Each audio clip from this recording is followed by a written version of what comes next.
new episode of Read, Remember, Repeat. And we kicking this show off, showing some love to Iron Mastery Academy. Shout out Doc Spills and Christopher Terry. They're teaching people how to learn and earn on the go and manage their own finances. It's as simple as matching colors, and you can grow your account. This is needed for the community and definitely for the culture. I said, surround your mind with greatness, some of it will rub off. This is my office. This is where I start my day. And every day I read something. Form a habit of reading every day. It's about Proctor. My goal. And I love what you're doing as far as the read, remember, repeat, because that's imperative, man. And always, always, always, family, remember this. Read, remember, and repeat. Phenomenal Monday, gang. How's everybody feeling? We are fired up this week.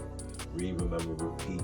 I know where y'all at. This is the show where we definitely get into the books, you know what I mean? This is the livest reading show on the planet. And it's your host with the most, Michael Muggaboy.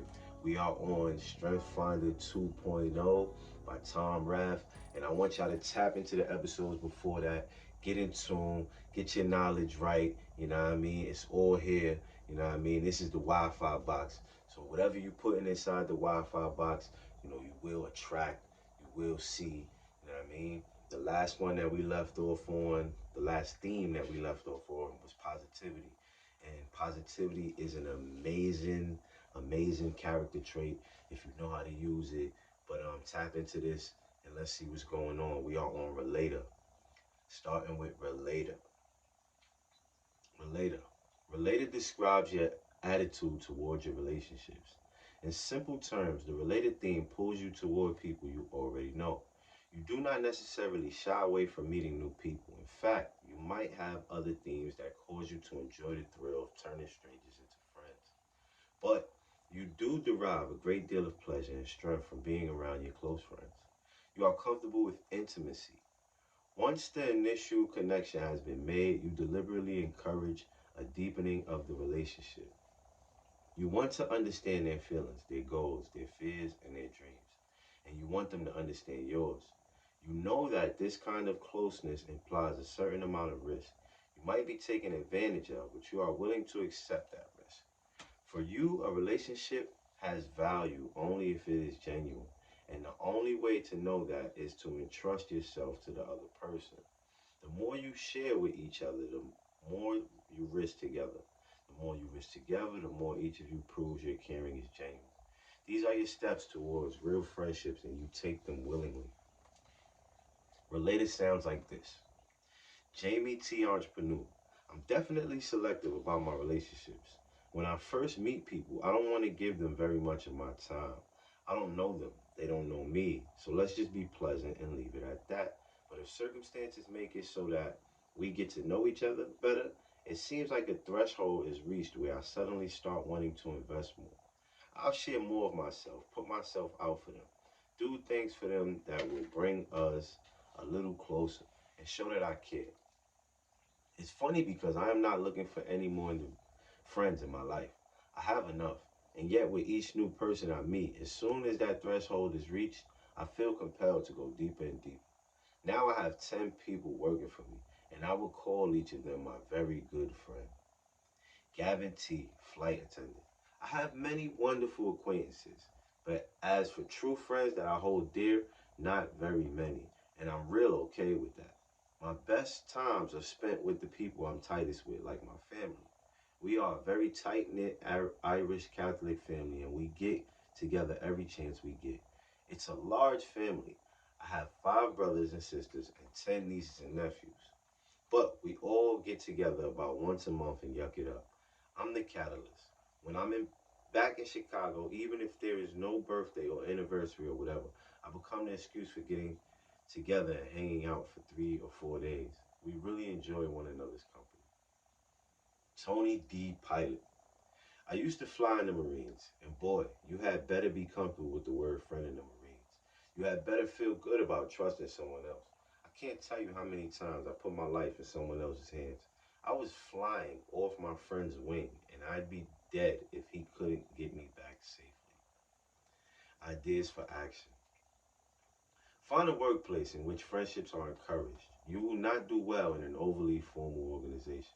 In job interviews, ask about work styles and company culture. Two, deliberately learn as much as you can about the people you meet. You like knowing about people, and other people like being known. By doing this, you will act as a catalyst for trust and relationships. Three, let it be known that you are more interested in the character and personality of others than in their status or job title. This is one of your greatest talents and can serve as a model for others. Four, let your caring show. For example, find people in your company to mentor. Help your colleagues get to know each other better, or extend your relationships beyond the office. Five, no matter how busy you are, stay in contact with your friends. They are your fuel. Six, be honest with your friends. True caring means helping the other person be successful and fulfilled. Giving honest feedback or encouraging your friend to move out of a role in which he or she is struggling is a compassionate act. Eight, you probably prefer to be seen as a person, an equal or a friend, rather than as a function, a superior, or a title. Let people know that they can address you by your first name rather than formally. Nine, you might tend to withhold the most engaging aspects of your personality until you have sensed openness from another person. Remember, building relationships is not a one-way street. Proactively, put yourself out there. Others will quickly see you for the genuine individual you are, and you will create many more opportunities to cultivate strong, long-lasting connections. That was eight. Nine, make time for family and close friends. You need to spend quality moments with those you love in order to feed your rel- relative talents. Schedule activities that allow you to get even closer to the people who keep you grounded and happy. 10. Make an effort to socialize with your colleagues and team members outside of work. It can be as simple as lunch or coffee together. This will help you forge more connected relationships at work, which in turn can facilitate more effective teamwork and cooperation. Working with others who have relative. This person enjoys developing genuine bonds with her colleagues. These relationships take time to build, so you must invest in them on a regular basis. Two, tell the person directly that you care about her. More than likely, this language will not sound inappropriate and will be welcomed by her.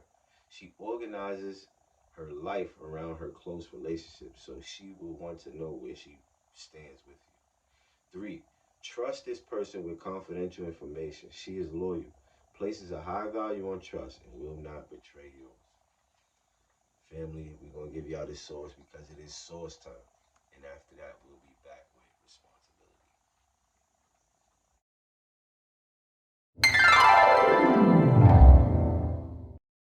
I'm a person that believe everything that happened to you in life, it happens for to shape you as a person. You know what I'm saying? Every struggle, every challenge, everything that's placed in front of you is to see how strong a person you're gonna become. I'm a person that believe everything that happened to you in life, it happens for to shape you as a person. You know what I'm saying? Every struggle, every challenge, everything that's placed in front of you is to see how strong a person you're gonna become. Yes, yes, y'all. Back to read, remember, repeat.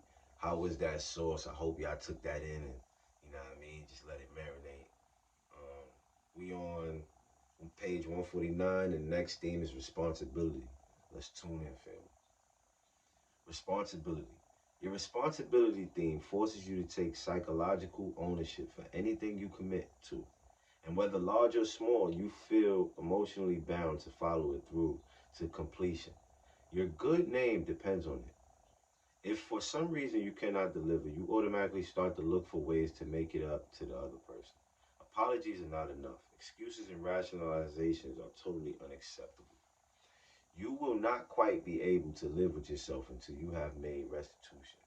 This this conscientiousness, this near obsession for doing things right, and your impeccable ethics combine to create your reputation utterly dependable.